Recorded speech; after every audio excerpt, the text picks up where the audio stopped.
ಕೇಂದ್ರ ಸಚಿವರಾದ H D Kumaraswamy ಮತ್ತು ರಾಜ್ಯ ರೈಲ್ವೆ ಸಚಿವ ಸೋಮಣ್ಣರವರು ರೈಲು ಮಾರ್ಗಗಳನ್ನು ಪರಿಶೀಲನೆ ಮಾಡಿದರು. ಮಂಡ್ಯ ಜಿಲ್ಲೆ ವ್ಯಾಪ್ತಿಯಲ್ಲಿ ಮದ್ದೂರು, ಮಂಡ್ಯ, ಪಾಂಡವಪುರ ಮತ್ತು ಶ್ರೀರಂಗಪಟ್ಟಣದಲ್ಲಿ ಹಾದುಹೋಗಿರುವ ರೈಲು ಮಾರ್ಗವನ್ನು ಪರಿಶೀಲನೆ ಮಾಡಿದರು. ಜೊತೆಗೆ ಸಾರ್ವಜನಿಕರಿಂದ ಅಹವಾಲು ಸ್ವೀಕಾರ ಮಾಡಿದರು. ವಿಶೇಷ ರೈಲಿನ ಮೂಲಕ ಬೆಂಗಳೂರಿನಿಂದ ಅವರು ಆಗಮಿಸಿದರು. ಸಚಿವರ ಜೊತೆಯಲ್ಲಿ ಸಂಸದರಾದ ಯದುವೀರ್, ಮಾಜಿ ಶಾಸಕ D Siddaramanna, C S Puttaraju ಮತ್ತು ರೈಲ್ವೆ ಅಧಿಕಾರಿಗಳು ಹಾಜರಿದ್ದರು.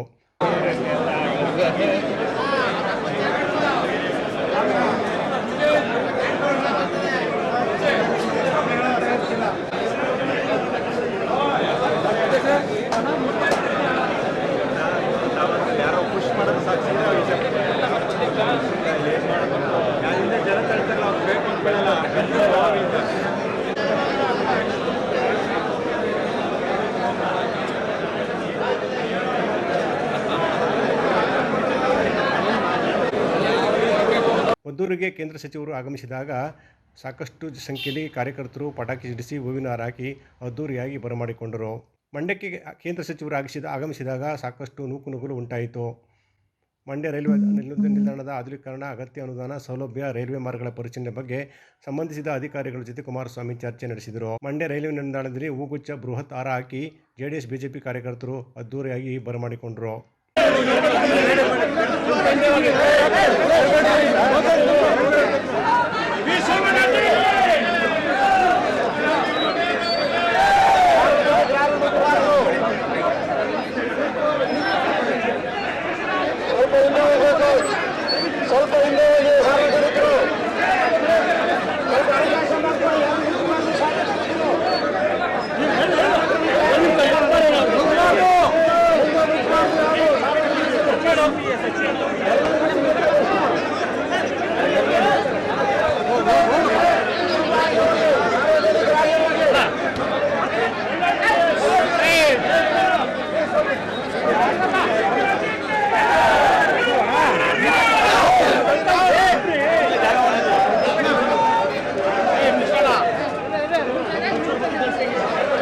ಮೇಲ್ ಬೀಳ್ತಾರೆ ಎಲ್ಲಿ ಕಳ್ಸೋದು ನಾವು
ಮಂಡ್ಯ ರೈಲ್ವೆ ನಿಲ್ದಾಣದಲ್ಲಿ ಎಚ್ ಡಿ ಕುಮಾರಸ್ವಾಮಿ ನೋಡಲು ಕಾರ್ಯಕರ್ತರು ಮುಗಿಬಿದ್ದರು. ರೈಲ್ವೆ ನಿಲ್ದಾಣದಲ್ಲಿ ಗದ್ದಲ ಸೃಷ್ಟಿಯಾಯಿತು. ಕಾರ್ಯಕರ್ತರ ಗದ್ದಲ ನೂಕುನುಗ್ಗಲಿನಿಂದ ಪರಿಶೀಲನೆ ಕೈಬಿಟ್ಟು ಕೇಂದ್ರ ಸಚಿವರು ಮುನ್ನಡೆದರು. ಎಚ್ ಡಿ ಕುಮಾರಸ್ವಾಮಿ, ಸೋಮಣ್ಣರವರಿಗೆ ಕಾರ್ಯಕರ್ತರು ಜೈಕಾರ ಕೂಗಿದರು.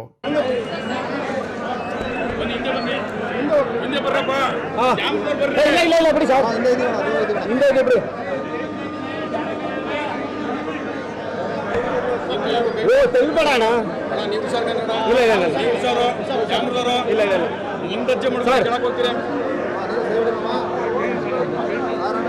ನೋಡಿದ್ರು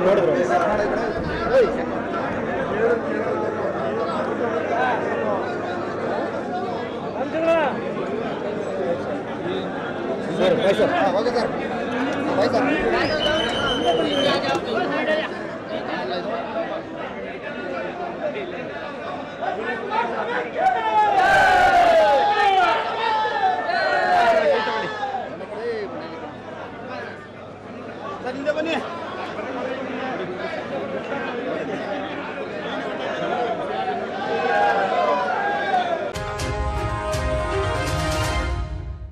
ಮಾಜಿ ಶಾಸಕ ಡಾಕ್ಟರ್ ಕೆ ಅನ್ನದಾನಿ ವಿರುದ್ಧ ಅಕ್ರಮ ಸಂಬಂಧದ ಆರೋಪದ ಹಿನ್ನೆಲೆಯಲ್ಲಿ ಆರೋಪಿತ ಮಹಿಳೆ ದಿಢೀರ್ ಪ್ರತ್ಯಕ್ಷರಾಗಿ ಪತಿ ವಿರುದ್ಧವೇ ಮಂಡ್ಯದಲ್ಲಿ ದೂರು ಕೊಟ್ಟಿದ್ದಾರೆ. ಮಂಡ್ಯ ಎಸ್ಪಿಯನ್ನು ಭೇಟಿ ಮಾಡಿ ದೂರು ಕೊಟ್ಟಿದ್ದಾರೆ ವಿದ್ಯಾಲಕ್ಷ್ಮಿ. ದೂರು ಕೊಟ್ಟು ಮಾಧ್ಯಮಗಳ ಮುಂದೆ ವಿದ್ಯಾಲಕ್ಷ್ಮಿ ಕಣ್ಣೀರು ಹಾಕಿದ್ದಾರೆ. ತಮ್ಮ ಪತಿ ಪ್ರಸನ್ನಕುಮಾರ್ ವಿರುದ್ಧ ಸಾಲು ಆರೋಪವನ್ನು ಮಾಡಿದ್ದಾರೆ. ಆತನ ಅಕ್ರಮ ಸಂಬಂಧ ಕೊಟ್ಟ ನೋವುಗಳನ್ನು ಎಳೆಯಾಗಿ ಮಾಧ್ಯಮದವರ ಮುಂದೆ ಬಿಚ್ಚಿಟ್ಟರು. ಮಂಡ್ಯ ಎಸ್ಪಿ ಕಚೇರಿಗೆ ತೆರಳಿ ಆಕೆ ದೂರನ್ನು ನೀಡಿದ್ದಾರೆ. ಮೊನ್ನೆಯಷ್ಟೇ ಶಾಸಕರ ಜೊತೆ ತನ್ನ ಪತ್ನಿ ಅಕ್ರಮ ಸಂಬಂಧದ ಬಗ್ಗೆ ದೂರು ಕೊಟ್ಟಿದ್ದರು ಪ್ರಸನ್ನ. ಇದೀಗ ತನ್ನ ಪತಿ ವಿರುದ್ಧವೇ ಪತ್ನಿ ದೂರು ನೀಡಿದ್ದಾರೆ. ನನ್ನ ಮೇಲೆ ಇಲ್ಲಸಲ್ಲದ ಆರೋಪ ಮಾಡ್ತಿದ್ದಾರೆ. ಮಾಧ್ಯಮದ ಮೂಲಕ ನನ್ನ ಮೇಲೆ ತೇಜೋವಧೆ ಮಾಡ್ತಿದ್ದಾನೆ. ನನಗೂ ಶಾಸಕರಿಗೂ ಯಾವುದೇ ಸಂಬಂಧವೇ ಇಲ್ಲ ಅಂತ ಸ್ಪಷ್ಟನೆ ನೀಡಿದರು. ನಮ್ಮ ಕ್ಷೇತ್ರದ ಶಾಸಕರು ಪರಿಚಯ ಆಗಿದ್ದಾರೆ. ಮದುವೆ ಆದ ಮೇಲೆ ನನಗೆ ಅತ್ತೆಯಿಂದ ಸಾಕಷ್ಟು ಕಿರುಕುಳ ಕೊಟ್ಟರು. ಆದ್ದರಿಂದ ನಾನು ಮನೆ ಬಿಟ್ಟು ನನ್ನ ತಂದೆಯ ಮನೆಯಲ್ಲಿ ಮಗನ ಜೊತೆ ಇದ್ದೇನೆ. ಕೋರ್ಟ್ನಲ್ಲಿ ವಿಚ್ಛೇದನಕ್ಕೆ ಅರ್ಜಿ ಹಾಕಿದ್ದಾನೆ ಅಂತ ಹೇಳಿದರು. ಮದುವೆ ವೇಳೆ ಸಾಕಷ್ಟು ಚಿನ್ನಾಭರಣ ಕೊಟ್ಟಿದ್ದೇವೆ. ನನ್ನ ಮೇಲೆ ಸಾಕಷ್ಟು ಅನುಮಾನ ಪಟ್ಟು ಕಿರುಕುಳ ಕೊಟ್ಟಿದ್ದರು. ಪ್ರಸನ್ನ ಬೇರೆ ಹುಡುಗಿಯ ಜೊತೆ ಅಕ್ರಮ ಸಂಬಂಧ ಇಟ್ಕೊಂಡಿದ್ದಾನೆ ಅಂತ ಅವರು ಹೇಳಿದರು. ದೂರು ಅಂದರೆ ನಿನ್ನೆ ಎಲ್ಲ ಏನಾಗಿದೆ ಮೀಡಿಯಾದಲ್ಲೆಲ್ಲ ನೋಡಿದ್ದೀರಾ. ಅದ್ರ ಬಗ್ಗೆ ನನ್ನ ಬಗ್ಗೆ ತೇಜೋವಧೆ ಮಾಡಿದ್ದಾನೆ. ಅದ್ರ ಬಗ್ಗೆ ಮಾತಾಡೋಕ್ಕೆ ಬಂದಿದ್ದೀನಿ ನಾನು. ಅದಕ್ಕೆ ಹಿಂದೆ ಕಾರಣ ಏನು ಅಂತ ಬಿಡೋಕ್ಕೆ ಅನ್ನೋದನ್ನು ಅವನು ಬೇರೆ ಥರ ಮಾತಾಡಿದ್ದಾನೆ. ಅದು ಬೇರೆಯೇ ಕಾರಣ. ಅವನು ಸ್ಟಾರ್ಟಿಂಗಿಂದನೂ ಹೇಳ್ತಾ ಇದ್ದೀನಿ ನೋಡಿ, ಮದುವೆ ಅವನು ನಮ್ಮದೇನು ಲವ್ ಮ್ಯಾರೇಜ್ ಎಲ್ಲ ಏನಿಲ್ಲ, ಅರೇಂಜ್ ಮ್ಯಾರೇಜೇ. ನಾನು ಒಪ್ಕೊಂಡಿದ್ದನ್ನೇ ನಮ್ಮ ಮನೇಲಿ ಮಾಡಿದ್ದು. ಮತ್ತು ಅವ್ನು ಕೇಳಿದ ಕಡೆನೇ ಬೆಂಗಳೂರಲ್ಲೇ ಮಾಡಿಕೊಟ್ಟಿದ್ದೀವಿ. ಅವನೇನು ಒಡವೆ ಕೇಳಿದ್ದ, ಬ್ರೇಸ್ಲೆಟ್ ಕೊಟ್ಟಿದ್ದೀವಿ, ಉಂಗುರ ಕೊಟ್ಟಿದ್ದೀವಿ, ಸೂಟ್ ಕೊಟ್ಟು ಮದುವೆಯಲ್ಲಿ ಅವನು ಎಲ್ಲಿ ಕೇಳ್ತಾನೆ ಚೌಟ್ರಿ ಬೆಂಗಳೂರಲ್ಲಿ ಅಲ್ಲೇ ಮಾಡಿಕೊಟ್ಟಿದ್ದಾರೆ ನಮ್ಮ ಮನೇಲಿ. ಅಷ್ಟೆಲ್ಲ ಆದಮೇಲೂ ಲಾಸ್ಟಲ್ಲಿ ಊಟ ಸಾಲಿಲ್ಲ ಕೆಲವ್ರಿಗೆ.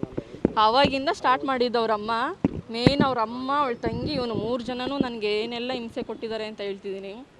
ಮತ್ತು ಅದಾದಮೇಲೆ ನಿಮ್ಮ ಮನೆ ಮದುವೆಯಿಂದ ಸ್ಟಾರ್ಟ್ ಆಗಿದ್ದು. ನನ್ನ ಮಗ ಒಬ್ಬನೇ ಮಗ ಇದ್ದ, ಒಳ್ಳೆ ಕಡೆ ತರ್ತಿದ್ವಿ, ನಮ್ಮ ಮನೆ ಕೊನೆಯವ್ರು ಊಟ ಸಾಲಿಲ್ಲ, ಇಷ್ಟೆಲ್ಲ ಮರ್ಯಾದೆ ಹೋಯ್ತು ಅಂತೇಳಿ ಸ್ಟಾರ್ಟ್ ಮಾಡಿದವಳು.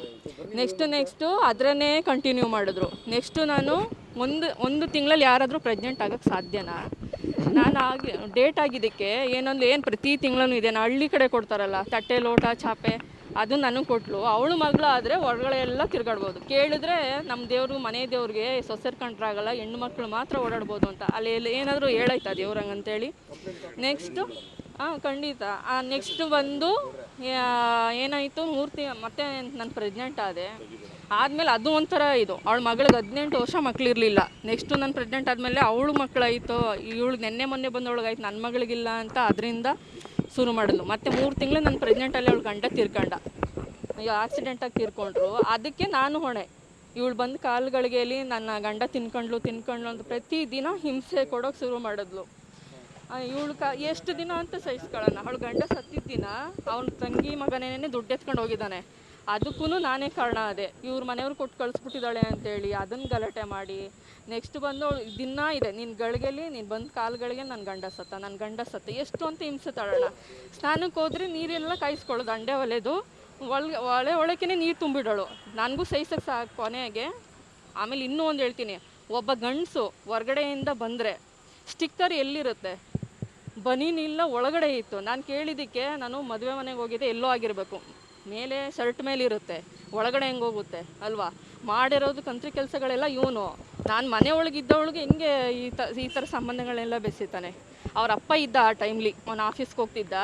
ಅವನು ಒಂದು ಆಫೀಸಲ್ಲಿ ಒಂದು ಹುಡುಗಿ ಜೊತೆ ಅಫೇರ್ ಇತ್ತು, ವಿ ಅಂತ ಕೈಲಿ ಕುಯ್ಕೊಂಡಿದ್ದಾನೆ, ಬೇಕಾದ್ರೆ ನೀವು ಗಮನಿಸಿ. ಅದು ನನಗೆ ಗೊತ್ತಾಯಿತು, ಅವನು ಹೇಳ್ಕೊಂಡಿದ್ದ. ನಾನಂದೆ ಮದುವೆಗೆ ಮೊದಲೇ ನೀನು ಹೆಂಗಾದರೂ ಇರೋ, ಮದುವೆ ಆದಮೇಲೆ ಕರೆಕ್ಟಾಗಿರು ಅಂತ ನಾನು ಹೇಳಿ ಒಪ್ಕೊಂಡಿದ್ದೆ.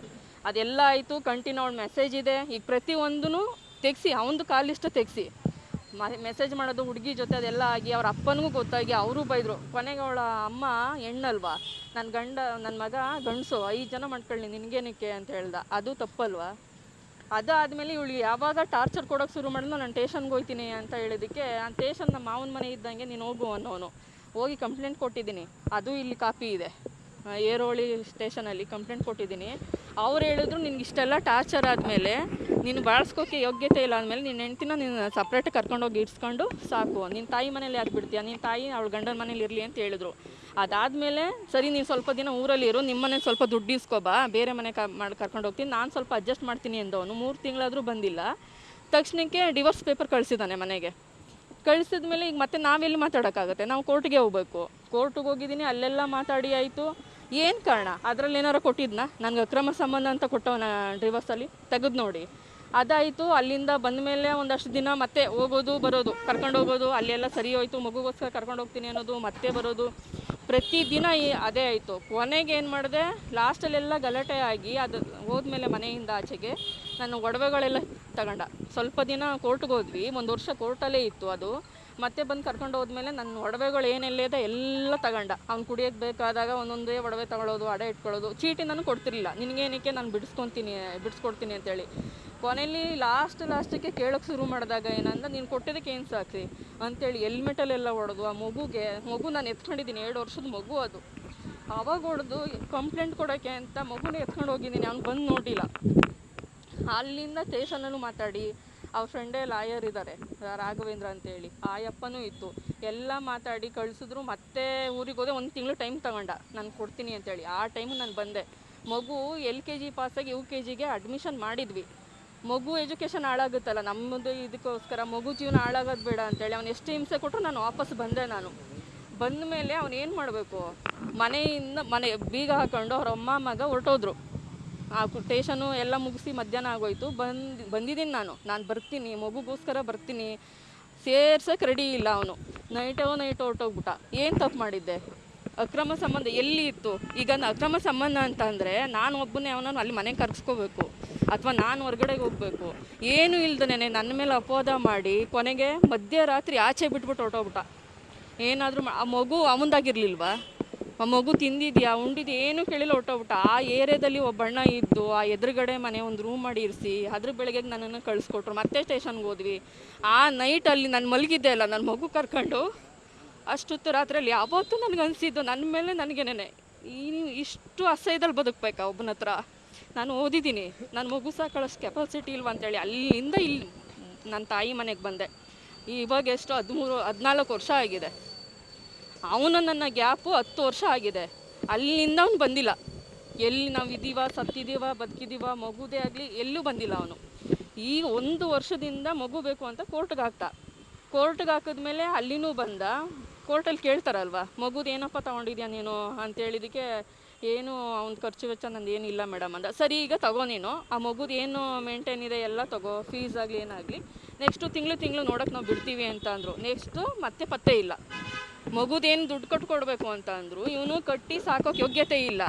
ಆವಾಗ ಕಾಣೆ ಆಗಿಬಿಡೋದು, ಮತ್ತೆ ಮಧ್ಯದಲ್ಲಿ ಬರೋದು. ಅದೂ ವಜಾ ಆಯಿತು ಮಗುದೂ. ಹೆಂಗೆ ಮಗುನ ನಾನು ಕೊಡೋಲ್ಲ ಅಂತ ಹೇಳ್ತಿದ್ದೀನಿ. ಈಗ ಮಗುನ ಬೇಕು ಅಂದವನು ಇತ್ತ. ಗಂಡ ಹೆಂಡತಿ ಸಮಸ್ಯೆ ಬಂದರೆ ಮಗು ಯಾರಾದರೂ ಬಿಡ್ತಾರ? ಒಂದಿನ ಮಗು ಬಂದು ನೋಡಿಲ್ಲ ಅವನು. ಈಗ 2 ವರ್ಷದ ಮಗು ನಾನು ಎತ್ಕೊಬಂದಾಗ, ಈಗ 13 ವರ್ಷ ನಾನು ಸಾಕಿದ್ದೀನಿ. ಒಂದು ಮಗು ಸಾಕೋಕ್ಕೆ ಎಷ್ಟು ಕಷ್ಟ ಅಲ್ಲ? ಅಕ್ರಮ ಏನು ಸಂಬಂಧ? ಒಂದು ಸ್ಟೇಷನ್ಗೆ ಹೋಗ್ತೀನಾ, ಯಾರನ್ನೋ ಇಟ್ಕೊಂಡಿದ್ಯಾ, ಅದಕ್ಕೆ ಅವ್ನು ನಿನ್ನ ಪರ ಮಾತಾಡ್ದ ಅಂತ ಹೇಳೋದು. ಪರಿಚಯ ಪ್ರಕಾಶನದ ವತಿಯಿಂದ 2024ನೇ ಸಾಲಿನ ಪರಿಚಯ ಮಕ್ಕಳ ಸಾಹಿತ್ಯ ಪ್ರಶಸ್ತಿ ಪ್ರದಾನ ಸಮಾರಂಭವನ್ನು ಮಂಡ್ಯದಲ್ಲಿ ಗಾಂಧಿ ಭವನದಲ್ಲಿ ಹಮ್ಮಿಕೊಂಡಿರುವುದಾಗಿ ಸಂಸ್ಥೆಯ ಸಂಸ್ಥಾಪಕ ಶಿವಕುಮಾರ್ ಆರಾಧ್ಯ ತಿಳಿಸಿದರು. ಸುದ್ದಿಗಾರರೊಂದಿಗೆ ಮಾತನಾಡಿದ ಅವರು, ಪರಿಚಯ ಮಕ್ಕಳ ಸಾಹಿತ್ಯ ಪ್ರಶಸ್ತಿಗೆ ಸಾಹಿತಿ ವಸುವತ್ಸಲೆ ಅವರ ಅಂತರಿಕ್ಷದಲ್ಲಿ ವಿಹಾಕೃತಿಯನ್ನು ತೀರ್ಪುಗಾರರಾದ ಅವಧಿ ಈ ಮ್ಯಾಗಜಿನ್ನ ಸಂಪಾದಕ DS ಮೋಹನ್ ಹಾಗೂ ಪ್ರಥಮ್ ಬುಕ್ ಸಂಪಾದಕರಾದ ಹೇಮಾ ಕಾಶಪ್ಪರ್ ಅವರು ಆಯ್ಕೆ ಮಾಡಿದ್ದಾರೆ. ಲೇಖಕರಿಗೆ 10,000 ನಗದು ಪ್ರಶಸ್ತಿ ಫಲಕ ನೀಡಿ ಗೌರವಿಸಲಾಗುವುದು ಅಂತ ಹೇಳಿದರು. ಕರ್ನಾಟಕ ಸಂಘದ ಅಧ್ಯಕ್ಷರಾದ ಡಾಕ್ಟರ್ ಜಯಪ್ರಕಾಶ್ ಗೌಡ ಕಾರ್ಯಕ್ರಮದ ಅಧ್ಯಕ್ಷತೆ ವಹಿಸಲಿದ್ದು, ಅವಧಿ ಈ ಮ್ಯಾಗಜಿನ್ನ ಸಂಪಾದಕ ಮೋಹನ್ ಪ್ರಶಸ್ತಿ ಪ್ರದಾನ ಮಾಡುವರು. ಪರಿಚಯ ಪ್ರಕಾಶನ ಸಂಸ್ಥೆಯ ಸಂಸ್ಥಾಪಕ ಶಿವಕುಮಾರ್ ಆರಾಧ್ಯ ಪ್ರಾಸ್ತಾವಿಕ ಮಾತನಾಡುವರು ಅಂತ ಹೇಳಿದರು. ಕಾರ್ಯಕ್ರಮದಲ್ಲಿ ಅನೇಕ ಗಣ್ಯರು ಪಾಲ್ಗೊಳ್ಳುವರು ಅಂತ ಅವರು ವಿವರಿಸಿದರು. ನಾನು ನಮ್ಮ ಎಲ್ಲರೊಳಗೊಂದಾಗು ಸಂಸ್ಥೆಯ ಮೂಲಕ ಅಥವಾ ನಮ್ಮ ಚಿತ್ರಕೂಟದ ಸಂಸ್ಥೆ ಮೂಲಕ ಅಥವಾ ನಮ್ಮ ಎಲ್ಲ ಇತರ ಸಂಘಟನೆ ಮೂಲಕ ನಾವು ಇವತ್ತು ಯಾಕೆ ಈ ಕಾರ್ಯಕ್ರಮಕ್ಕೆ ನಾವು ಒಟ್ಟುಗೂಡಿದ್ವಿ ಅಂದರೆ, ಮಕ್ಕಳಿಗೆ ಸಾಹಿತ್ಯ ಭಾಳ ಅವಶ್ಯಕತೆ ಇದೆ. ಈಗ ನಾವು ನೋಡ್ತಾ ಇದ್ದೀವಿ, ಹೋರಾಟ ಎಷ್ಟು ಅವಶ್ಯಕತೆ ಇದೆಯೋ ಅದಕ್ಕೆ ತಾತ್ಪರ್ಯವಾಗಿ ಸಾಹಿತ್ಯನೂ ಅವಶ್ಯಕತೆ ಇದೆ. ನಾನು ಯಾವುದೋ ಒಂದು ಪುಸ್ತಕದಲ್ಲಿ ಓದ್ತಾ ಇದೆ, ಇಡೀ ಪ್ರಪಂಚದ ಯಾವ ಮೂಲೆಗೆ ಹೋದರೂ 2 2s 4 ಅಥವಾ ಇಡೀ ಪ್ರಪಂಚದ ಯಾವುದೇ ಮೂಲೆಗೆ ಹೋದರೂ ಫಿಸಿಕ್ಸ್ ಒಂದೇ, ಕೆಮಿಸ್ಟ್ರಿ ಒಂದೇ. ಆದರೆ ನಮ್ಮ ದೇಶದ 10 ಕಿಲೋಮೀಟ್ರಿಗೂ ಒಂದೊಂದು ಕಲ್ಚರ್ ಬದಲಾವಣೆ ಆಗ್ತದೆ. ಆ ಕಲ್ಚರ್ನ ನಾವು ತಿಳ್ಕೊಬೇಕು. ಆ ತಿಳ್ಕೊಳ್ಳೋದ್ರ ಮೂಲಕ, ಆ ತಿಳ್ಕೊಳ್ಳೋದು ಹೆಂಗೆ ತಿಳ್ಕೊತೀವಿ ಅಂದರೆ ನಾವು ಸಾಹಿತ್ಯದ ಮೂಲಕ. ನಾವು ಪಠ್ಯ ಅಂದರೆ ನಾವು ಸಿಲೆಬಸ್ಟು ಪಾಠಗಳನ್ನ ನಾವು ಓದ್ತಾ ಇದ್ವಿ, ಅದರಲ್ಲಿ ನಮಗೆ ಹೊಟ್ಟೆಪಾಡಿಗೆ ಏನೇನು ಅವಶ್ಯಕತೆ ಅವೆಲ್ಲ ಸಿಗುತ್ತೆ. ಆದರೆ ಅದನ್ನು ಮೀರಿ ಪಠ್ಯೇತರವಾಗಿ ನಾವು ಮಕ್ಕಳಿಗೆ ಸಾಹಿತ್ಯದ ಪರಿಚಯ ಮಾಡಿಕೊಡ್ಲೇಬೇಕು. ಈ ನಿಟ್ಟಿನಲ್ಲಿ ಇವಾಗ ಎಲ್ರಿಗೂ ರಜೆ ಇದೆ. ರಜೆ ಇರೋ ಕಾರಣ ತಾವೆಲ್ಲರೂ ಪೋಷಕರು ಮಕ್ಕಳ ಸಮೇತ ಬಂದು ನೀವು ಮಕ್ಕಳಿಗೆ ಸಾಹಿತ್ಯ ಅಂದ್ರೇನು, ಸಾಹಿತ್ಯ ಅವಶ್ಯಕತೆ ಯಾಕಿದೆ, ನಾವು ಬರೀ ಓದ್ತಾ ಇದ್ದೀವಿ, ಓದಿ ನಾವು ಎಕ್ಸಾಮ್ ಪಾಸ್ ಮಾಡ್ತೀವಿ, ಜಾಸ್ತಿ ಮಾರ್ಕ್ಸ್ ತೊಗೋತೀವಿ, ಜಾಸ್ತಿ ಮಾರ್ಕ್ಸ್ ತೊಗೊಂಡು ಒಳ್ಳೆ ಕೆಲಸ ತೊಗೋತೀವಿ, ಒಳ್ಳೆ ಕೆಲಸ ಸೇರ್ಕೊಳ್ಳೋದು ಉದ್ದೇಶ ಬರೀ ಹಣ ಗಳಿಸುವಿಕೆ ಆಗಿದೆ. ಆದರೆ ಅದನ್ನು ಮೀರಿ ನಾವು ಬದುಕಬೇಕು, ಸಮಾಜಕ್ಕೆ ಕೊಡುಗೆ ಆಗಬೇಕು. ಆ ನಿಟ್ಟಿನಲ್ಲಿ ನಾವು ಸಾಹಿತ್ಯವನ್ನು ದೀರ್ಘವಾಗಿ ಅಭ್ಯಾಸ ಮಾಡಬೇಕು. ತುಂಬ ಜನಕ್ಕೆ ನಮ್ಮ ಮಕ್ಕಳಿಗೆ ನಾನು ಕ್ವಶನ್ ಮಾಡ್ತಾ ಇರ್ತೀನಿ, ಮಕ್ಕಳು ಮಳೆ ಹೆಂಗೆ ಬರುತ್ತೆ ಹೇಳಿ ಅಂತ. ತುಂಬ ಜನಕ್ಕೆ ಮಳೆ ಹೆಂಗೆ ಬರುತ್ತೆ ಅನ್ನೋದು ಗೊತ್ತಿಲ್ಲ ಇನ್ನು.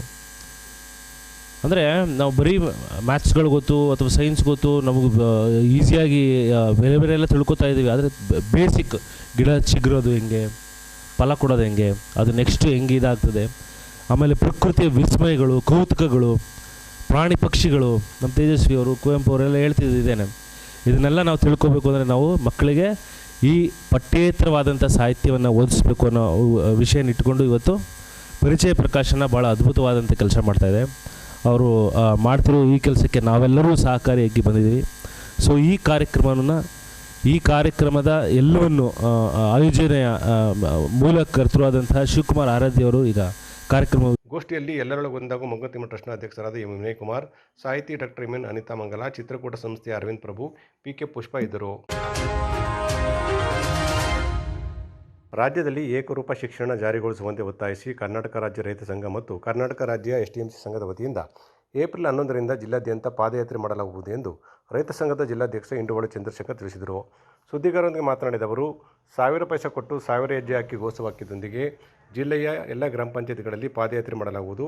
ಅಲ್ಲಿನ 1000ಕ್ಕೂ ಸರ್ಕಾರಿ ಹೆಚ್ಚು ಸಾರಿಗಳನ್ನು ಭೇಟಿ ಮಾಡಿ ಜನಜಾಗೃತಿ ಮೂಡಿಸಿ ಭ್ರಷ್ಟ ಶಿಕ್ಷಣ ಇಲಾಖೆಯನ್ನು ಬಡಿದಳಿಸಲಾಗುವುದು ಎಂದು ತಿಳಿದರು. ಲಕ್ಷಾಂತರ ರೂಪಾಯಿ ಸರ್ಕಾರಿ ವೇತನ ಪಡೆಯುವವರು ಖಾಸಗಿ ಶಾಲೆಗಳಿಗೆ ತಮ್ಮ ಮಕ್ಕಳನ್ನು ಸೇರಿಸಿ ಮಾಡುತ್ತಿದ್ದಾರೆ.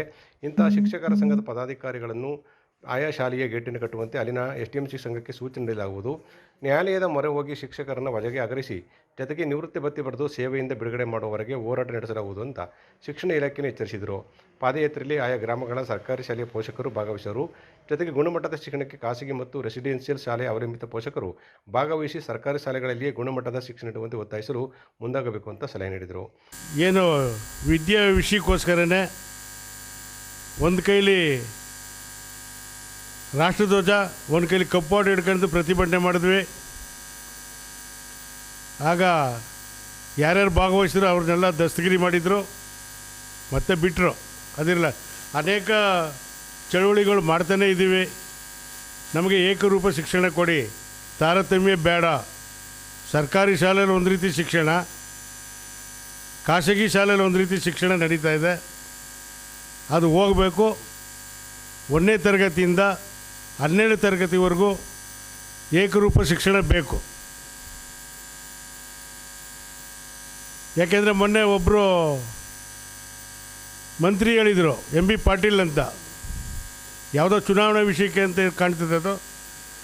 ಅವ್ರು ಹೇಳ್ತಾರೆ, ಡಾಕ್ಟ್ರ್ ಮಕ್ಕಳು ಡಾಕ್ಟ್ರ್ ಆದರೆ ಏನು ತಪ್ಪು, ಇಂಜಿನಿಯರ್ ಮಕ್ಕಳು ಇಂಜಿನಿಯರ್ ಆದರೆ ಏನು ತಪ್ಪು, MLA ಮಕ್ಕಳು MLA ಆದರೆ ಏನು ತಪ್ಪು ಅಂತ ಕೇಳಿದರು. ಅದು ಯಾರು ಕೆಳಗಡೆನೂ ಬರೆದಿದ್ರು, ನಿಮ್ಮ ಕಾರ್ಯಕರ್ತರ ಮಕ್ಕಳು ಮತ್ತು ಅವರೇನು ಗುಲಾಮರಾಗೇ ಇರಬೇಕಂತ. ಹಣ ಕೊಟ್ಟವರು ಒಳ್ಳೊಳ್ಳೆ ಕೆಲಸಕ್ಕೆ ಹೋಗೋದು, ಹಣ ಇಲ್ಲದೆ ಓದ್ಕೊಂಡಿರೋರೆಲ್ಲ ಅವ್ರಿಗೆ ಸೆಲ್ಯೂಟ್ ಹೊಡ್ಕೊಂಡು ನಿಂತಿರೋದ? ಅದಾಗಬಾರ್ದು ಅಂತ ನಮ್ಮ ಹೋರಾಟ. ಯಾಕೆ ಅಂತಂದರೆ ಎಲ್ಲ ಪಾರ್ಟಿಯವ್ರದ್ದು, ಕಾಂಗ್ರೆಸ್ ಆಗಿರ್ಬೋದು, BJP ಆಗಿರ್ಬೋದು, ಜನತಾದಳ ಆಗಿರ್ಬೋದು, ಎಲ್ಲ ಉನ್ನತವಾದ ಏನು ಅಧಿಕಾರದಲ್ಲಿದ್ದಾರೆ ಅಂಥವರು ಶಾಲೆಗಳೇ ಜಾಸ್ತಿ ಇದ್ದಾವೆ. ಖಾಸಗಿ ಶಾಲೆಗಳು, ಖಾಸಗಿ ಶಾಲೆ ವ್ಯಾಪಾರ ಮಾಡ್ಕೊಂಡಿದ್ದಾರೆ ಅವರು. ಅದು ಹೋಗಬೇಕು. ನಮಗೆ ಗ್ರಾಮೀಣ ಪ್ರದೇಶಕ್ಕಾಗಲಿ ನಾವು ಹೋರಾಟ ಮಾಡ್ತಾ ಇರೋದೇನು ವಿದ್ಯೆ ಮತ್ತು ಆರೋಗ್ಯ. ಈಗ ಆಸ್ಪತ್ರೆಗಳಿಗೆ ಹೋಗಿ ಡಾಕ್ಟ್ರುಗಳು ಲಕ್ಷಾಂತರ ರೂಪಾಯಿ ಸಂಬಳ ತಗೋತಾರೆ. ಅವ್ರು ಟೈಮ್ ಕೊಡ್ತಾರೆ, ನಮ್ಮ ಕ್ಲಿನಿಕ್ಗೆ ಬನ್ನಿ ಇಷ್ಟು ಗಂಟೆಗೆ, ಇಲ್ಲ ಇಂಥ ನರ್ಸಿಂಗ್ ಹೋಮಿಗೆ ಬನ್ನಿ ಅಂತ ಹೇಳ್ತಾರೆ. ಯಾಕೆ ಆ ರೀತಿ ತಾರತಮ್ಯ ಮಾಡ್ತಾರೆ? ಅದು ಹೋಗ್ಲಾಡ್ಸೋಕ್ಕೋಸ್ಕರ ಈ ಕಾರ್ಯಕ್ರಮ ಹಾಕೊಂಡಿದ್ದೀವಿ. ನಾವು ಏನು ಏಪ್ರಿಲ್ 11ನೇ ತಾರೀಕಿಂದ ಈ ಜಿಲ್ಲೆಯಾದ್ಯಂತ ಪಾದಯಾತ್ರೆ ಶುರು ಮಾಡಿದ್ದೀವಿ. 1300 ಕಿಲೋಮೀಟ್ರ್ ಆಗ್ಬೋದು. ಇಡೀ ಜಿಲ್ಲೆಯಾದ್ಯಂತ ಆಯಾ ಪಂಚಾಯಿತಿಗಳಿಗೆ ಹೋಗಿ, ಏನು ಈ ಜಿಲ್ಲೆಯಲ್ಲಿ 354 ಶಾಲೆಗಳು ಮುಚ್ಚಿದ್ದೇವೆ ಈಗಾಗಲೇ, ಇನ್ನೂ ಮುಚ್ಚೋಕ್ಕೆ ಪ್ರಯತ್ನ ಪಡ್ತಿದ್ದಾರೆ. ಆವತ್ತು ಸ್ವಾತಂತ್ರ್ಯ ಪೂರ್ವದಲ್ಲಿ ಗ್ರಾಮೀಣ ಪ್ರದೇಶದಲ್ಲಿ ಸ್ಕೂಲ್ ಮಾಡಿದ್ದು ಆಯಾ ಗ್ರಾಮೀಣ ಮುಖ್ಯಸ್ಥರು ಮತ್ತು ದಾನಿಗಳು ಜಾಗ ಕೊಟ್ಟಿರೋದು. 5 ಕುಂಡೆಯಿಂದ 5 ಎಕರೆವರೆಗೂ ಕೊಟ್ಟಿದ್ದಾರೆ. ಆ ಜಾಗ ಎಲ್ಲ ಏನು ಮಾಡ್ತಾರೆ ಇವರು? 11ನೇ ತಾರೀಕು ವಿಶ್ವೇಶ್ವರಯ್ಯ ಸ್ಟ್ಯಾಚ್ಯೂಯಿಂದ 6ರಿಂದ 7 ಗಂಟೆಗೆ ಎಲ್ಲ ಸಂಘಟನೆ ಮಾಡ್ಕೊಂಡು ಅಲ್ಲಿಂದ ಪಾದಯಾತ್ರೆ ಶುರು ಮಾಡ್ತೀವಿ. ಮೊದಲನೇ ಊರು ಗೋಪಾಲ್ಪುರ ಪಂಚಾಯಿತಿ, ಅಲ್ಲಿಂದ ಶುರು ಮಾಡ್ತೀವಿ. ಉಪ್ರಕ್ನಳ್ಳಿಲ್ಲ ಅವತ್ತು ನೈಟು ಆಲ್ಟು, ಎಷ್ಟು ಪಂಚಾಯಿತಿ ಸಿಗ್ತದೆ, ಎಷ್ಟು ಗ್ರಾಮ ಸಿಗ್ತದೆ ಅಲ್ಲಿಗೆ ದಯವಿಟ್ಟು ನೀವು ಎಲ್ಲ ಅವತ್ತು ಬೆಳಗ್ಗೆ ಟೈಮ್ ನಮ್ಮ ಜೊತೆ 1000 ಹೆಜ್ಜೆ ಹಾಕಿ. ಗೋಷ್ಠಿಯಲ್ಲಿ ಶಿವಳ್ಳಿ ಚಂದ್ರಶೇಖರ್, ಸಂತೋಷ್ ಮಂಡೇಗೌಡ, ಪುಟ್ಟಸ್ವಾಮಿಗೌಡ, ತೇಜಸ್ ಧನುಷ್ ಇದ್ದರು. ಗೆಜಲಗೆರೆ ಗ್ರಾಮ ಪಂಚಾಯಿತಿಯನ್ನು ಮದ್ದೂರು ನಗರಸಭೆಗೆ ಸೇರ್ಪಡೆ ಮಾಡಿರುವ ಕ್ರಮವನ್ನು ಖಂಡಿಸಿ ಗೆಜಲಗೆರೆ ಗ್ರಾಮದಲ್ಲಿ ನಡೆಯುತ್ತಿರುವ ಹೋರಾಟ ನಿರಂತರವಾಗಿ ಮುಂದುವರೆದಿದೆ. ರೈತ ನಾಯಕಿ ಸುನಂದ ಜರಂ ನೇತೃತ್ವದಲ್ಲಿ ಹೋರಾಟ ನಡೆಯುತ್ತಿದ್ದು, ಪ್ರತಿದಿನ ನೂರಾರು ಸಂಖ್ಯೆಯಲ್ಲಿ ಗ್ರಾಮಸ್ಥರು, ಮಹಿಳೆಯರು, ಮಕ್ಕಳಾದಿಯಾಗಿ ಪ್ರತಿಯೊಬ್ಬರು ಕೂಡ ಹೋರಾಟದಲ್ಲಿ ಪಾಲ್ಗೊಂಡು ತಮ್ಮ ಬದ್ಧತೆಯನ್ನು ಪ್ರದರ್ಶನ ಮಾಡುತ್ತಿದ್ದಾರೆ. ಇಷ್ಟು ದಿನ ಹೋರಾಟ ನಡೆಯುತ್ತಿದ್ದರೂ ಕೂಡ ಸರ್ಕಾರ, ಜಿಲ್ಲಾಡಳಿತ ಮತ್ತು ಶಾಸಕರು ಸ್ವಲ್ಪವೂ ಕೂಡ ಈ ಪ್ರತಿಭಟನಾಕಾರರ ಬಗ್ಗೆ ಸ್ವಲ್ಪವೂ ಗಮನ ಹರಿಸದಿರುವುದು ಹೋರಾಟಕ್ಕೆ ಒಂದು ರೀತಿ ಬೇಸರ ತರಿಸುವ ಸಂಗತಿಯಾಗಿದೆ. ಕೂಡಲೇ ಸರ್ಕಾರ, ಜಿಲ್ಲಾಡಳಿತ ಮತ್ತು ಶಾಸಕರು ಸಮಸ್ಯೆ ಬಗೆಹರಿಸಬೇಕು, ಇಲ್ಲದಿದ್ದರೆ ಹೋರಾಟವನ್ನು ತಾರ್ಕಿಕ ಅಂತ್ಯಕ್ಕೆ ಕೊಂಡೊಯ್ಯುವುದಾಗಿ ಪ್ರತಿಭಟನಾಕಾರರು ತಿಳಿಸಿದ್ದಾರೆ. ಮಹಿಳೆಯರ ಹೋರಾಟಕ್ಕೆ, ಅಣ್ಣ ತಮ್ಮಂದಿರ ಹೋರಾಟಕ್ಕೆ, ಪಕ್ಷಾತೀತ ಹೋರಾಟಕ್ಕೆ, ಸ್ವಾಭಿಮಾನದ ಹೋರಾಟಕ್ಕೆ, ಉಳಿಯಲಿ ತೊಲಗಲಿ, ಬೇಕೇ ಬೇಕು, ಬೇಡವೇ ಬೇಡ, ಮದ್ದೂರು ಶಾಸಕರಿಗೆ, ದಿನೇಶ್ ಗೂಳಿಗೌಡರಿಗೆ, ಚಳುವಳಿಯನ್ನು ನಿರ್ಲಕ್ಷ್ಯ ಮಾಡುತ್ತಿರುವ ಜಿಲ್ಲಾಡಳಿತಕ್ಕೆ, ಉಸ್ತುವಾರಿ ಸಚಿವರಿಗೆ, ಪಂಚಾಯಿತಿಯನ್ನು ನಗರಸಭೆಗೆ ಸೇರಿಸಿದ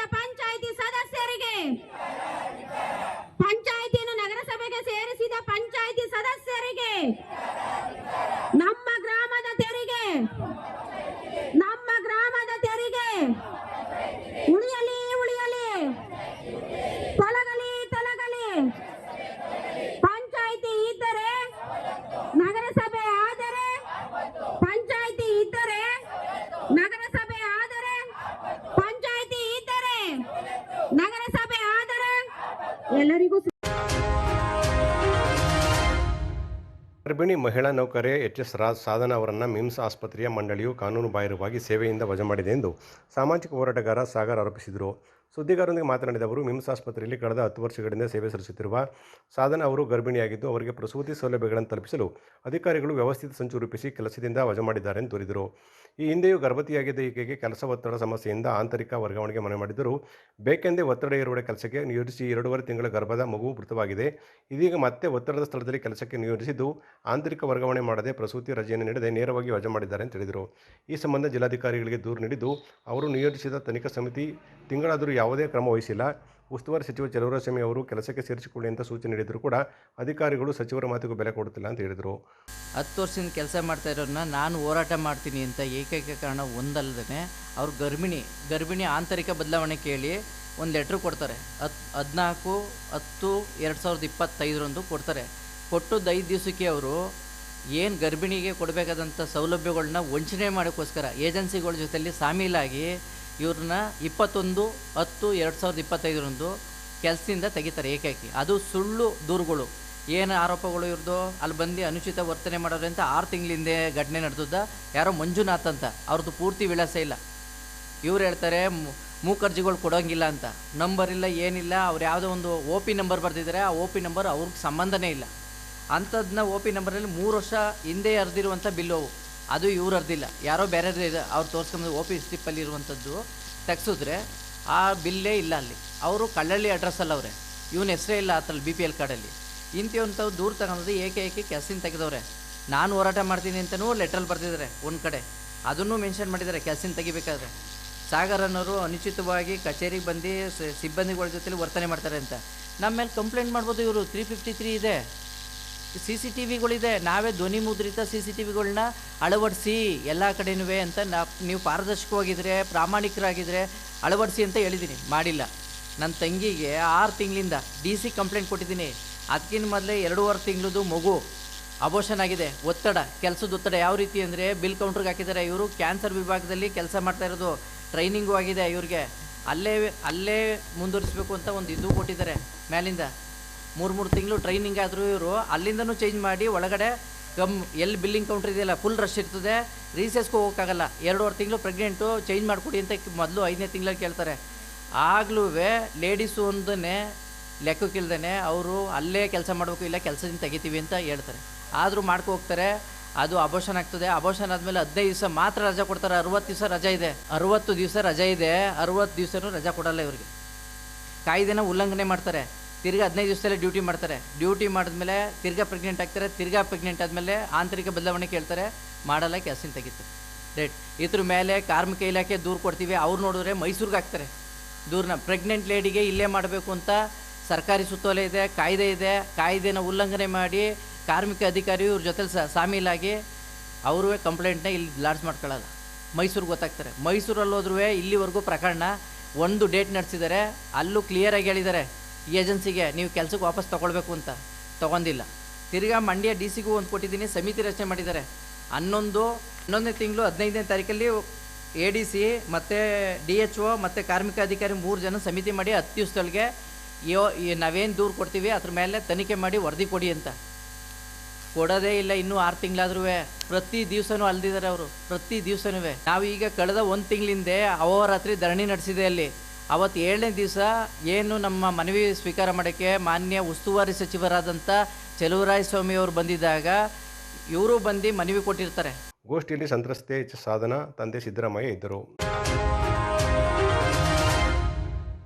ಜಿಲ್ಲಾ ಗಂಗಾ ಮತಸ್ಥರ ಮಹಿಳಾ ಸಂಘದ ವತಿಯಿಂದ ಮುಂಬರುವ ಜೂನ್ ತಿಂಗಳಿನಲ್ಲಿ ಅದ್ದೂರಿಯಾಗಿ ಗಂಗಾ ಉತ್ಸವವನ್ನು ಆಚರಿಸಲು ನಿರ್ಧರಿಸಲಾಗಿದ್ದು, ಕಾರ್ಯಕ್ರಮದ ರೂಪರೇಷೆಗಳನ್ನು ಸಿದ್ಧಪಡಿಸಲು ಮಂಡ್ಯದ ಪ್ರವಾಸಿ ಮಂದಿರದಲ್ಲಿ ಪೂರ್ವಭಾವಿ ಸಭೆ ನಡೆಸಲಾಗಿತ್ತು.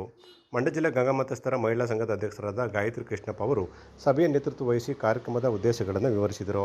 ಗಂಗಾ ಉತ್ಸವದಲ್ಲಿ ಸುಮಾರು 2,000ಕ್ಕೂ ಹೆಚ್ಚು ಜನಸಂಖ್ಯೆ ಸೇರುವ ನಿರೀಕ್ಷೆ ಇದ್ದು, ಜಿಲ್ಲೆಯ ಎಲ್ಲ ಶಾಸಕರು, ತಾಲೂಕು ಮತ್ತು ಗ್ರಾಮ ಪಂಚಾಯಿತಿ ಅಧ್ಯಕ್ಷರು ಮತ್ತು ಕುಲಬಾಂಧವರನ್ನ ಕಾರ್ಯಕ್ರಮಕ್ಕೆ ಆಹ್ವಾನಿಸಲಾಗುವುದು.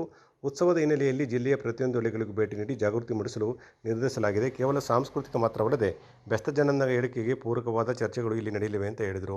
ಈ ಉತ್ಸವವು ರಾಜಕೀಯ ಪಕ್ಷಗಳಿಗೆ ಸಮುದಾಯದ ಒಗ್ಗಟ್ಟಿನ ಸಂದೇಶ ರವಾನಿಸುವುದರ ಜೊತೆಗೆ ನಮ್ಮ ಹಕ್ಕುಗಳಿಗಾಗಿ ನಡೆಯುವ ನಿರ್ಣಾಯಕ ಹೋರಾಟದ ಆರಂಭವಾಗಲಿದೆ ಅಂತ ಅವರು ಹೇಳಿದರು. ಗಂಗಾ ಮತಸ್ಥ ಮಹಿಳಾ ಸಂಘದ ಅಧ್ಯಕ್ಷೆಯಾಗಿ ಕಾರ್ಯನಿರ್ವಹಿಸ್ತಾ ಇದ್ದೇನೆ. ಜೊತೆಗೆ ಈ ದಿನದ ಕಾರ್ಯಕ್ರಮದ ವಿಚಾರ, ನಾವು ಮುಂದೆ ಜೂನ್ ತಿಂಗಳಿನಲ್ಲಿ ನಮ್ಮ ಮಂಡ್ಯ ಜಿಲ್ಲಾ ಗಂಗಾ ಮತಸ್ಥ ಮಹಿಳಾ ಸಂಘದ ವತಿಯಿಂದ ಗಂಗಾ ಉತ್ಸವವನ್ನು ಮಾಡೋದಕ್ಕೆ ಈ ದಿನ ನಾವು ಪೂರ್ವಭಾವಿ ಸಭೆಯನ್ನು ಆಯೋಜನೆ ಮಾಡಿದ್ದೇವೆ. ಜೊತೆಗೆ ಈ ಕಾರ್ಯಕ್ರಮಕ್ಕೆ ನಮ್ಮ ಮಂಡ್ಯ ಜಿಲ್ಲೆಯ ಎಲ್ಲ ಸಹಕಾರ ಸಂಘಗಳ ಅಧ್ಯಕ್ಷರುಗಳು ಮತ್ತು ಉಪಾಧ್ಯಕ್ಷರುಗಳು ಹಾಗೂ ನಮ್ಮ ಕರ್ನಾಟಕ ರಾಜ್ಯ ನೌಕರರ ಸಂಘದ ಟಿ ಕೃಷ್ಣಯ್ಯರವರು ಉಪಾಧ್ಯಕ್ಷರು, ಅವರು ಕೂಡ ಈ ಸಭೆಗೆ ಹಾಜರಾಗಿದ್ದಾರೆ. ಹಾಗೆ ನಮ್ಮ PLD ಬ್ಯಾಂಕ್ ಅಧ್ಯಕ್ಷರಾದ ಯೋಗೇಶ್ ಅಣ್ಣನವರಿದ್ದಾರೆ. ಹಾಗೆ ನಮ್ಮ ಗಂಗಾ ಮತಸ್ಥ ಮೀನುಗಾರರ ಸಹಕಾರ ಸಂಘದ ಕನ್ಲಿ ದೇವರಾಜ್ರವರು ಕೂಡ ಈ ಸಭೆಗೆ ಆಹ್ವಾನ ಬಂದಿದ್ದಾರೆ. ಜೊತೆಗೆ ಈ ಸಂಘದ ಎಲ್ಲ ಪದಾಧಿಕಾರಿಗಳು, ನಮ್ಮ ಮಂಡ್ಯ ಜಿಲ್ಲಾ ಗಂಗಾ ಮತಸ್ಥ ಸಂಘದ ಕಾರ್ಯದರ್ಶಿಯವರಾದ ಹೊನ್ನಪ್ಪನವರು ಹಾಗೂ ಹಾಡ್ಯ ಉಮೇಶ್ ರವರು ಹಾಗೂ ನಮ್ಮ ರಮೇಶ್ ಅಣ್ಣರವರು ಹಾಗೂ ವರ್ಧಪ್ಪನವರು ಎಲ್ಲರೂ ಕೂಡ ಈ ಸಂಘದ ಒಂದು ಗಂಗಾ ಉತ್ಸವದ ಕಾರ್ಯಕ್ರಮಕ್ಕೆ ಪೂರ್ವಭಾವಿಯಾಗಿ ನನ್ನ ಒಂದು ಕರೆಗೆ ಹೋಗೊಟ್ಟು ಎಲ್ಲರೂ ಕೂಡ ಇಲ್ಲಿ ಹಾಜರಾಗಿ ಈ ಕಾರ್ಯಕ್ರಮದ ಒಂದು ಅಂಗವಾಗಿ ನಮ್ಮ ಮಂಡ್ಯ ಜಿಲ್ಲೆಯ ಎಲ್ಲ ಶಾಸಕರುಗಳು ಹಾಗೂ ನಮ್ಮ ಮಂಡ್ಯ ಜಿಲ್ಲೆಯ ಎಲ್ಲ ತಾಲೂಕು ಪಂಚಾಯಿತಿ ಅಧ್ಯಕ್ಷರುಗಳು, ಗ್ರಾಮ ಪಂಚಾಯಿತಿ ಅಧ್ಯಕ್ಷರುಗಳು ಮತ್ತು ನಮ್ಮ ಇಲ್ಲಿ ಕೃಷಿ ಪತ್ತಿನ ಸಹಕಾರ ಸಂಘದವರು ಹಾಗೂ ನಮ್ಮ ಕುಲ ಬಾಂಧವರು ಹಾಗೂ ಸೌಹಾರ್ದ ಸಂಘದ ಅಧ್ಯಕ್ಷರುಗಳು ಹಾಗೂ ಪತ್ತಿನ ಸಹಕಾರದ ಸಂಘದ ಅಧ್ಯಕ್ಷರಾದ ಸೂನಗಳ್ಳಿ ಪುಟ್ಸಮ್ಮಣ್ಣನವರು ಎಲ್ಲರೂ ಕೂಡ ಈ ಕಾರ್ಯಕ್ರಮಕ್ಕೆ ಬಂದು ಈ ಒಂದು ಗಂಗಾ ಉತ್ಸವವನ್ನು ಯಶಸ್ವಿಯಾಗಿ ನಡೆಸ್ಕೊಡ್ಬೇಕು ಅಂತ ಈ ಒಂದು ಸಭೆಯ ಮೂಲಕ ನಾನು ಕೇಳಿಕೊಳ್ಳುತ್ತೇನೆ. ಹಾಗೂ ನನ್ನ ಸಂಘದ ಮಂಡ್ಯ ಜಿಲ್ಲೆಯ ಮಹಿಳಾ ಎಲ್ಲ ಅಧ್ಯಕ್ಷರುಗಳು, ಉಪಾಧ್ಯಕ್ಷರುಗಳು ಮತ್ತು ಎಲ್ಲ ನನ್ನ ಕುಲಬಾಂಧವರ ಗ್ರಾಮಗಳಲ್ಲೂ ಕೂಡ ಎಲ್ಲ ಹೆಣ್ಣು ಮಕ್ಕಳು ಹಾಗೂ ಗ್ರಾಮಸ್ಥರು, ಎಲ್ಲ ನನ್ನ ಅಣ್ಣಂದಿರು ಕೂಡ ಈ ಕಾರ್ಯಕ್ರಮವನ್ನು 2,000 ಜನಸಂಖ್ಯೆಯುಳ್ಳ ಆ ಕಾರ್ಯಕ್ರಮದ ಒಂದು ಗಂಗಾ ಉತ್ಸವ ಆಗಬೇಕು ಅಂತೇಳಿ ನಾವು ಈ ಒಂದು ಪೂರ್ವಭಾವಿ ಸಭೆಯಲ್ಲಿ ತುಂಬು ಹೃದಯದ ಆಶ್ವಾಸನೆಯನ್ನೆಲ್ಲ ಕೊಟ್ಟಿದ್ದಾರೆ. ಎಲ್ಲರೂ ಕೂಡ ನಿಂತು ಈ ಕಾರ್ಯಕ್ರಮನ ನಾವು ಮಾಡ್ತೀವಿ ಅಂತೇಳಿ ಭಾಳ ಎಲ್ಲರೂ ಮಾತನಾಡಿದ್ದಾರೆ. ಮುಂದೆ ಈ ಒಂದು ಕಾರ್ಯಕ್ರಮ ಎಲ್ಲ ರಾಜಕೀಯವಾಗಿ ನಮ್ಮೆಲ್ಲ ಒಂದು ಕುಲಬಾಂಧವರ, ನಮ್ಮ ಬೆಸ್ತ ಜನಾಂಗದ ಏಳಿಗೆಗಾಗಿ ಮತ್ತು ಮುಖ್ಯವಾಗಿ ಏನಪ್ಪ ಅಂದರೆ ನಮಗೆ ಸಿಗಬೇಕಾದಂಥ ಒಂದು ST ಜನಾಂಗಕ್ಕೆ ST ಸರ್ಟಿಫಿಕೇಟು ನಮ್ಮ ಮಕ್ಕಳುಗಳು ಯಾವುದೇ ಒಂದು ವೃತ್ತಿಗೆ ಹೋಗಬೇಕು ಅಂದರೆ ನಮಗೆ ತುಂಬಾ ಕಷ್ಟಕರವಾಗಿದೆ. ಹಾಗೆ ಸರ್ಕಾರವೂ ಕೂಡ ಮನವೊಲಿದು ನಮ್ಮ ಜನಾಂಗಕ್ಕೆ STನ ಕೊಡಬೇಕು ಅಂತೇಳಿ ಈ ಒಂದು ಪೂರ್ವಭಾವಿ ಸಭೆಯ ಮುಖೇನ ನಾನು ಸರ್ಕಾರವನ್ನು ಕೇಳಿಕೊಳ್ಳುತ್ತೇನೆ. ಹಾಗೆ ನಮಗೆ ಎಲ್ಲ ರೀತಿಯ ಸೌಕರ್ಯಗಳನ್ನು ಸರ್ಕಾರ ಕೊಡುತ್ತೆ. ಹಾಗೂ ನಮ್ಮ ಜನಾಂಗದ ಏಳಿಗೆಗೆ ಎಲ್ಲ ಸರ್ಕಾರ ನಮಗೆ ಒಂದು ಒಳ್ಳೆಯ ರೀತಿ ಒಂದು ಉದ್ದೇಶಪೂರ್ವಕವಾಗಿ ನಮಗೆ ಸಹಕರಿಸುತ್ತೆ ಅಂತೇಳಿ ಈ ಮೂಲಕ ನಾನು ಕೇಳಿಕೊಳ್ತೇನೆ. ಕರ್ನಾಟಕ ರಾಜ್ಯ ಸರ್ಕಾರಿ ನೌಕರರ ಗಂಗಾ ಮತಸ್ಥರ ಸಂಘದ ಗೌರವಾಧ್ಯಕ್ಷರಾದ ಟಿ ಕೃಷ್ಣಯ್ಯ, PRD ಬ್ಯಾಂಕ್ ಗಂಗಾ ಅಧ್ಯಕ್ಷರಾದಂಥ ಯೋಗೇಶ್ ಸೇರಿದಂತೆ ಅನೇಕ ಗಣ್ಯರು ಕಾರ್ಯಕ್ರಮದಲ್ಲಿ ಪಾಲ್ಗೊಳ್ಳುವರು ಅಂತ ಅವರು ತಿಳಿಸಿದರು. ಸಭೆಯಲ್ಲಿ ಅನೇಕ ಮುಖಂಡರು ಪಾಲ್ಗೊಂಡಿದ್ದರು. ಸಮಾಜದಲ್ಲಿ ಅಗತ್ಯವಿರುವವರಿಗೆ ಮಾನವೀಯ ನೆಲೆಗಟ್ಟಿನಲ್ಲಿ ಸಹಾಯ ಹಸ್ತ ಚಾಚುವ ಮೂಲಕ ನಮ್ಮ ಬದುಕನ್ನು ಸಾರ್ಥಕಗೊಳಿಸಿಕೊಳ್ಳಬೇಕೆಂದು ಅಂತಾರಾಷ್ಟ್ರೀಯ ಅಲೈನ್ಸ್ ಸಂಸ್ಥೆಯ ಕಾರ್ಯದರ್ಶಿಗಳಾದ ಅಲೈ ವಿ ನಾಗರಾಜ್ ಬರಿ ತಿಳಿಸಿದರು. ಮಂಡ್ಯದ ಬನ್ನೂರು ರಸ್ತೆಯಲ್ಲಿರುವ ಅಪ್ಪು ಪಾರ್ಟಿ ಸಭಾಂಗಣದಲ್ಲಿ 2026-27ನೇ ಸಾಲಿನ ನೂತನ ಅಧ್ಯಕ್ಷರ ಆರೈಕೆ ನಿತಿನ್ ಗೌಡ ಮತ್ತು ಪದಾಧಿಕಾರಿಗಳ ಪದಗ್ರಹಣ ಕಾರ್ಯಕ್ರಮ ಉದ್ಘಾಟಿಸಿ ಮಾತನಾಡಿದ ಅವರು, ಹಲವಾರು ವಿದೇಶಗಳಲ್ಲಿ ಅಲೈನ್ಸ್ ಸಂಸ್ಥೆಯ ಶಾಖೆ ತೆರೆದಿದ್ದರೂ ಸಹ association of Lions club international ಸಂಸ್ಥೆಯ ಕೇಂದ್ರ ಕಚೇರಿ ದೆಹಲಿಯಲ್ಲಿದೆ. ಕ್ಲಬ್ ಮತ್ತು ಜಿಲ್ಲಾ ಪದಾಧಿಕಾರಿಗಳ ಅವಧಿ 1 ವರ್ಷದವರೆಗೆ ಮಾತ್ರ ಇರುವುದರಿಂದ ಈ ಅವಧಿಯಲ್ಲಿ ಆತ್ಮತೃಪ್ತಿಯಾಗುವಂಥ ಸಮಾಜಮುಖಿ ಸೇವಾ ಕಾರ್ಯಕ್ರಮಗಳನ್ನು ಹಮ್ಮಿಕೊಳ್ಳುವ ಜೊತೆಗೆ ನಾಯಕತ್ವದ ಗುಣ ಬೆಳೆಸಿಕೊಳ್ಳಬೇಕು ಅಂತ ಅವರು ಹೇಳಿದರು. ಹೆಚ್ಚು ಮಾತಾಡೋದು ಕೂಡ ಹೋಗೋದಿಲ್ಲ, ಸಮಯದ ಅಭಾವ ಇರೋದ್ರಿಂದ ಎಲ್ಲರಿಗೂ ಕೂಡ ಒಂದು ನಿಮ್ಮಲ್ಲಿ ಹೊಸ ಸದಸ್ಯರಿಗೆ ಎಲ್ಲವೂ ಇದೇನು ಉದ್ಘಾಟನೆ ಯಾವಾಗಲೂ ಮೊದಲಾಗುತ್ತೆ, ಈ ಕಾರ್ಯಕ್ರಮದಲ್ಲಿ ಯಾಕೆ ಕೊನೆಯಲಾಗ್ತಾ ಇದೆ ಉದ್ಘಾಟನೆ ಅಂತಂದರೆ ನಮ್ಮ ಪ್ರೋಟೋಕಾಲ್ ಇರೋದೇ ಹಾಗೆ. ಏನು ಅಂತಂದರೆ ಇವತ್ತಿನ ಕಾರ್ಯಕ್ರಮ ಇರೋದು ಹೊಸದಾಗಿ ಆಯ್ಕೆ ಆದಂಥ ತಂಡಕ್ಕೆ ಅವರನ್ನು ಪದಗ್ರಹಣ ಅಂದರೆ ಪದವಿಯಲ್ಲಿ ಕೂರಿಸೋಂಥ ಕಾರ್ಯಕ್ರಮ. ಈಗ ಪದವಿ ಕೂರಿಸಿದ್ದಾರೆ ಅವರು, ಈಗ ಉದ್ಘಾಟನೆ ಮಾಡ್ತಾ ಇದ್ದಾರೆ, ಅದು ವ್ಯತ್ಯಾಸ. ಇನ್ನು ಬೇರೆ ಎಲ್ಲ ಕಾರ್ಯಕ್ರಮದಲ್ಲೂ ಕೂಡ ಉದ್ಘಾಟನೆ ಮೊದಲು ನಂತರ ಕಾರ್ಯಕ್ರಮ. ಈ ಕಾರ್ಯಕ್ರಮದಲ್ಲಿ ಮಾತ್ರ ಎಲ್ಲರ ಒಂದು ಪದಗ್ರಹಣ ಆದಮೇಲೆ ಹೊಸ ತಂಡದಿಂದ ಒಂದು ಸೇವಾ ಜ್ಯೋತಿ ಅಥವಾ ಈ ಗಿಡಕ್ಕೆ ನೀರಿಡುವ ಮುಖಾಂತರ ಈ ಕಾರ್ಯಕ್ರಮ ಉದ್ಘಾಟನೆ ಮಾಡಿ ಮುಂದಿನ ಆಗು ಹೋಗುಗಳನ್ನ ನೋಡ್ಕೊಳ್ಳೋಂಥ ಒಂದು ಕಾರ್ಯಕ್ರಮ. ಅದಕ್ಕೆ ನಾನು ಮೊದಲನೇ ಕ್ಲಿಯರಾಗಿ ಮಾಡಿಬಿಟ್ಟೆ. ಈ ಒಂದು ಸಂದರ್ಭದಲ್ಲಿ ಹೊಸದಾಗಿ ಅಧ್ಯಕ್ಷರಾಗಿ ಆಯ್ಕೆಯಾದಂಥ ಅಲೈಕ್ಯ ನಿತಿನ್ ಗೌಡ ಮತ್ತು ತಂಡದವರಿಗೆ ನಾನು ಅಭಿನಂದನೆಗಳನ್ನ ಸಲ್ಲಿಸ್ತೇನೆ. ಅವರ ಏನು ಕನಸುಗಳಿದೆ ಅದೆಲ್ಲ ಕೂಡ ನನಸಾಗಲಿ. 365 ದಿನ ಅಷ್ಟೇ ಇರೋದು, ಆಗಲೇ ಸುಮಾರು ಒಂದು 10 ದಿನ ಹೋಗಿದೆ. ಈಗ ಉಳಿದಂಥ 355 ದಿನದಲ್ಲಿ ನೀವು ನಮ್ಮ ಶಶಿಧರ್ ಈಚ್ಕರ್ ಅವರು ಹೇಳೋದು, ನಾನು ಕಾರ್ಯದರ್ಶಿ ಆದಾಗಲೇ 302 ಕಾರ್ಯಕ್ರಮ ಮಾಡಿದ್ದೆ ಅಂತೇಳಿ.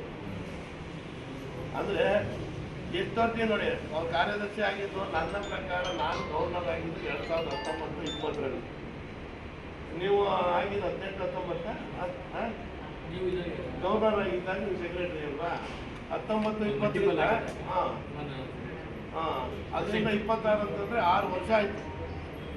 6 ವರ್ಷದ ಹಿಂದೆ ಮಾಡಿದಂಥ ಕಾರ್ಯಕ್ರಮ ಕೂಡ ಇನ್ನೂ ಹೇಳ್ಕೊಂಡು ಬರ್ತಾ ಇದ್ದಾರೆ ಅಂತಂದು. ಇದೇ ಸಂದರ್ಭದಲ್ಲಿ ಮಾಜಿ ರಾಜ್ಯಪಾಲ ಮತ್ತು ST ಜಂಟಿ ಕಾರ್ಯದರ್ಶಿ ಅಲೈ ಮಾದೇಗೌಡ ನೂತನ ಸದಸ್ಯರಿಗೆ ಪ್ರತಿಜ್ಞಾ ವಿಧಿ ಬೋಧನೆ ಮಾಡಿದರೆ, ಜಿಲ್ಲಾ ರಾಜ್ಯಪಾಲ ಶಶಿಧರ ಅವರು ನೂತನ ಪದಾಧಿಕಾರಿಗಳಿಗೆ ಪ್ರತಿಜ್ಞಾ ವಿಧಿ ಬೋಧಿಸಿದರು. ಇಂದಿನ ಸಾಲಿನ ಅಧ್ಯಕ್ಷರಾದ ಅಲೈ ಕುಮಾರ್ ನೂತನ ಅಧ್ಯಕ್ಷ KR ನಿತಿನ್ ಗೌಡರಿಗೆ ಗ್ಯಾಂಗ್ ಅಂಡ್ ಗ್ಯಾವಲ್ ನೀಡುವ ಮೂಲಕ ಅಧಿಕಾರ ಹಸ್ತಾಂತರ ಮಾಡಿದರು. ಈ ಸಂದರ್ಭದಲ್ಲಿ ಚಂದ್ರಶೇಖರ್, ಶಿವಣ್ಣ, ಧನಂಜಯ್ ದಸರಗುಪ್ಪೆ, ಅಲೈ ಕೆ ನೀನಾ ಪಟೇಲ್, ರತ್ನಮ್ಮ, ಮೋಹನ್, ನವ್ಯಶ್ರೀ, ಸಿದ್ದರಾಜು ಹಾಗೂ ಪ್ರಶಾಂತ್ ಸೇರಿದಂತೆ ಇನ್ನಿತರರು ಹಾಜರಿದ್ದರು.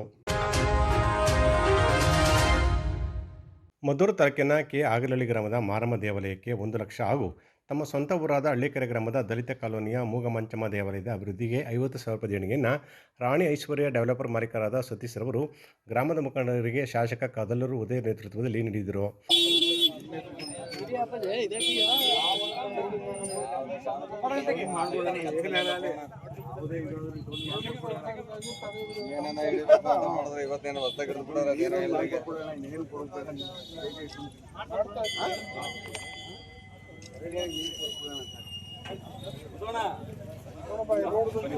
ಈ ಹಿಂದೆ 2 ದೇವಾಲಯದ ಅಭಿವೃದ್ಧಿಗೆ ಗ್ರಾಮಸ್ಥರು ನಮ್ಮ ಡೆವಲಪರ್ ವತಿಯಿಂದ ಸಹಾಯ ಕೇಳಿದ ಹಿನ್ನೆಲೆಯಲ್ಲಿ ಇಂದು ವಿತರಣೆ ಮಾಡುತ್ತಿದ್ದೇನೆ ಅಂತ ಸತೀಶ್ ಮಾಧ್ಯಮದವರಿಗೆ ತಿಳಿಸಿದರು. ಈ ಸಂದರ್ಭದಲ್ಲಿ ಗ್ರಾಮಸ್ಥರು ಮತ್ತು ಅನೇಕರು ಹಾಜರಿದ್ದರು.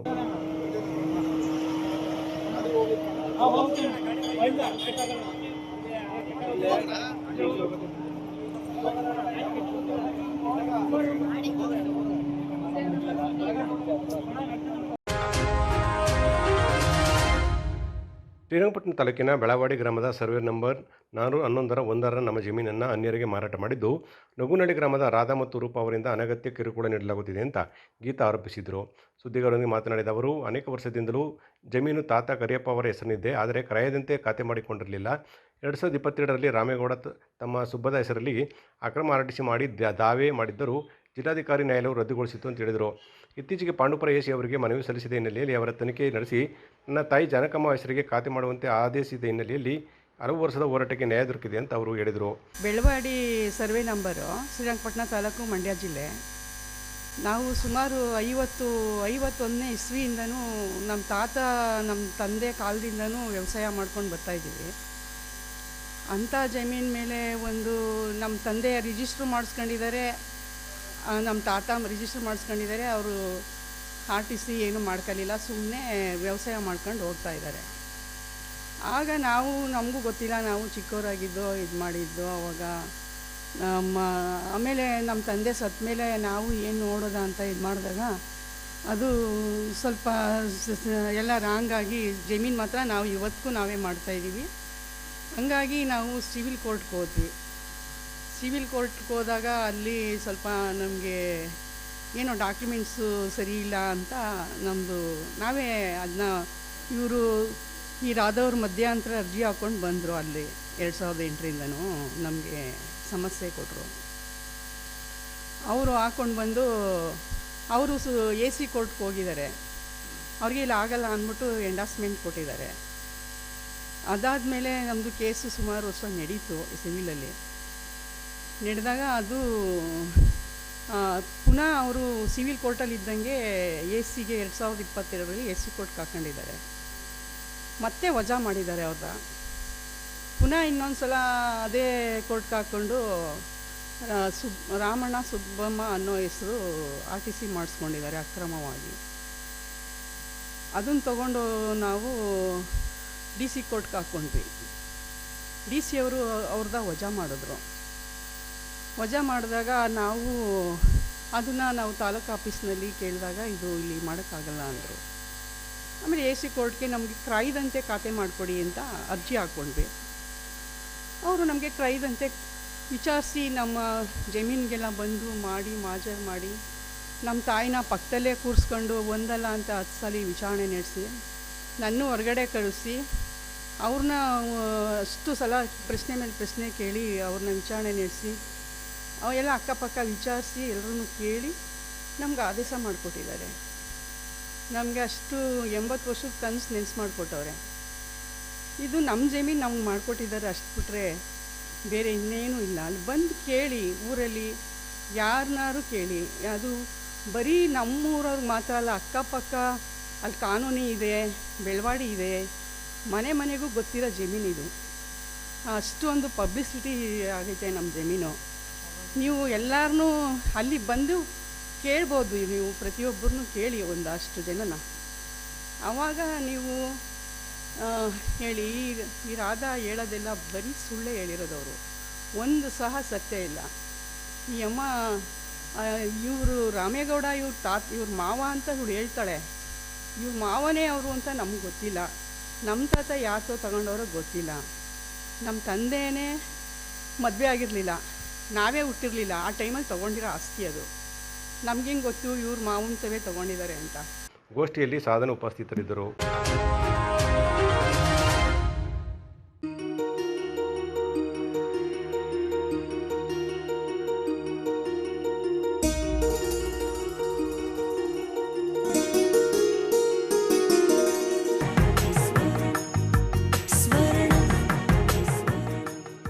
ಸ್ವರ್ಣ, ಇದು ಬಾಂಧವ್ಯಗಳ ಬೆಸುಗೆ,